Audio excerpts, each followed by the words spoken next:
The Titanic is one of the most famous shipwrecks in history. Since its discovery in 1985, the wreck has raised an important question. If modern technology can explore the deepest parts of the ocean, why has no one brought the Titanic back to the surface? The answer is not simply that the wreck is too deep. Recovering the Titanic would involve a combination of extreme water pressure, structural deterioration, engineering limitations, enormous cost, and the risk of destroying the wreck during the recovery process. The Titanic is located approximately 3,800 meters, or 12,500 feet, below the surface of the North Atlantic Ocean. At this depth, the environment is extremely hostile. The pressure is hundreds of times greater than atmospheric pressure at sea level, temperatures are close to freezing, and sunlight cannot reach the wreck. Modern deep-sea submersibles and remotely operated vehicles can reach these depths, but exploring an object is very different from lifting it. Bringing the Titanic to the surface would require solving one of the most difficult underwater engineering challenges ever attempted. The first major obstacle is the depth of the wreck. The Titanic lies nearly 4 kilometers below the ocean's surface. Any recovery equipment would need to operate under enormous pressure. Cables, lifting mechanisms, robotic systems, and support structures would all need to function reliably in an environment where even small technical failures could become extremely difficult to repair. Reaching the Titanic is already a complex operation. Lifting it would be far more complicated. A recovery system would need to transport enormous equipment to the wreck, position that equipment accurately, attach it to a fragile structure, and then safely lift the wreck through thousands of meters of water. This is not comparable to recovering a ship from relatively shallow water. The depth alone dramatically increases the technical difficulty. Another major problem is the condition of the wreck itself. The Titanic sank in 1912. It has remained underwater for more than a century, exposed to saltwater, microorganisms, chemical reactions, and constant environmental deterioration. As a result, the ship is significantly weaker than it was when it sank. Large sections of the wreck have deteriorated. Decks have collapsed, metal structures have weakened, and parts of the ship continue to disappear. This means the Titanic cannot simply be treated as a single solid object. Any attempt to attach powerful lifting equipment directly to the wreck could cause sections of the structure to break apart. The engineering challenge is not only generating enough force to lift the Titanic, it is generating that force without destroying what remains. The Titanic is not resting on the ocean floor as one complete ship. During the sinking, the vessel broke apart. Today, the bow and stern sections are separated by a large debris field. The bow remains the most recognizable part of the wreck, while the stern suffered extensive structural damage during the sinking and impact with the ocean floor. This creates another major recovery problem. Engineers would not be lifting one stable structure. They would potentially need to recover separate sections, each with different levels of damage and structural weakness. The stern, in particular, is heavily deteriorated and structurally chaotic. Even the bow, which appears relatively recognizable in deep-sea footage, has experienced significant deterioration over time. Ships are designed to float. Their structure distributes weight through the hull while being supported by water.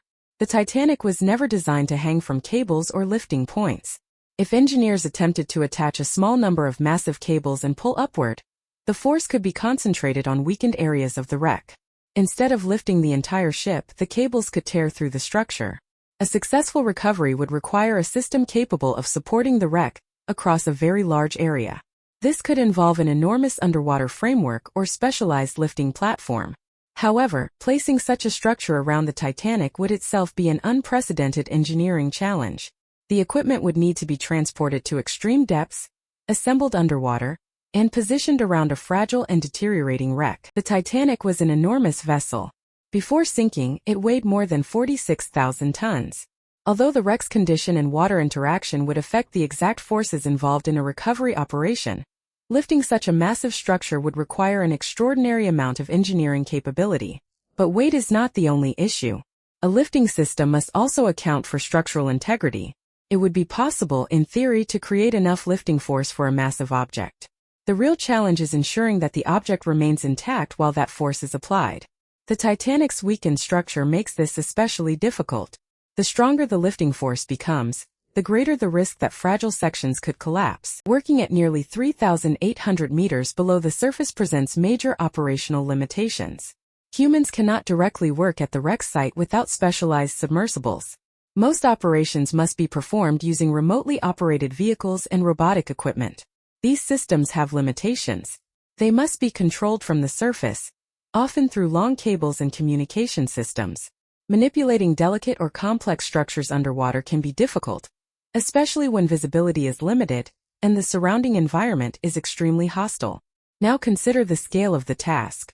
Robots would potentially need to install massive lifting equipment around a shipwreck hundreds of meters long. They would need to work around unstable structures and avoid causing additional damage. Even minor mistakes could result in the collapse of important sections of the wreck. This is perhaps the biggest reason why a recovery operation is considered extremely risky.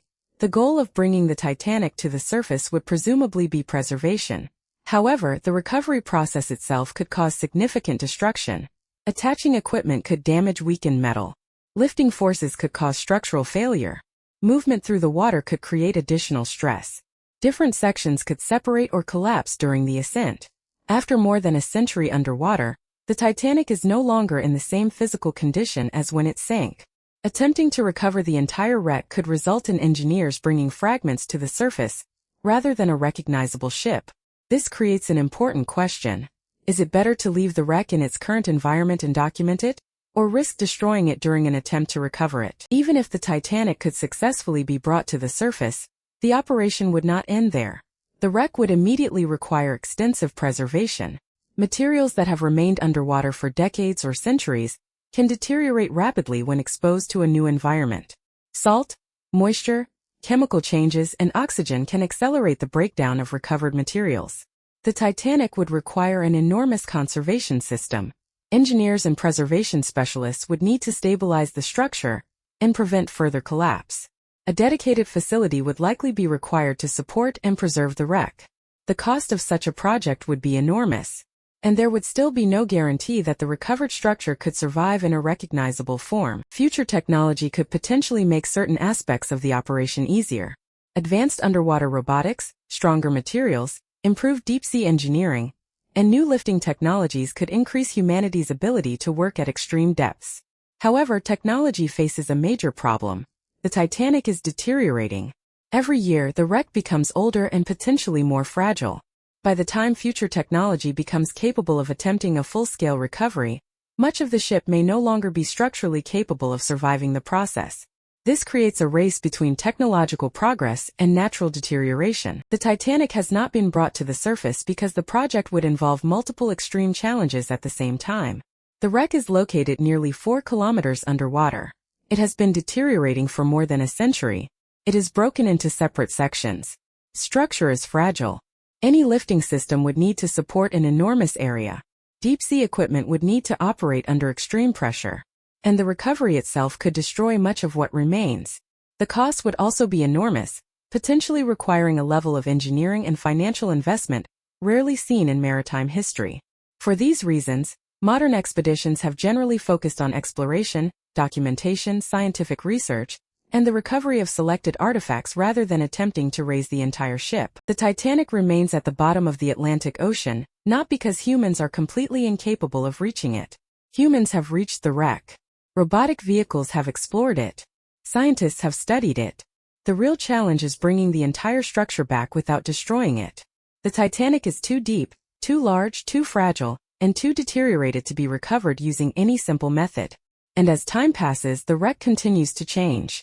Modern technology may continue to improve, but the Titanic itself is slowly disappearing.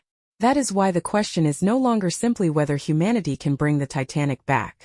The more important question may be whether enough of the Titanic will remain intact long enough for such a recovery to ever be possible. And if you want to explore more fascinating stories hidden beneath history, science, and the unknown, subscribe to the channel and join us in the next documentary.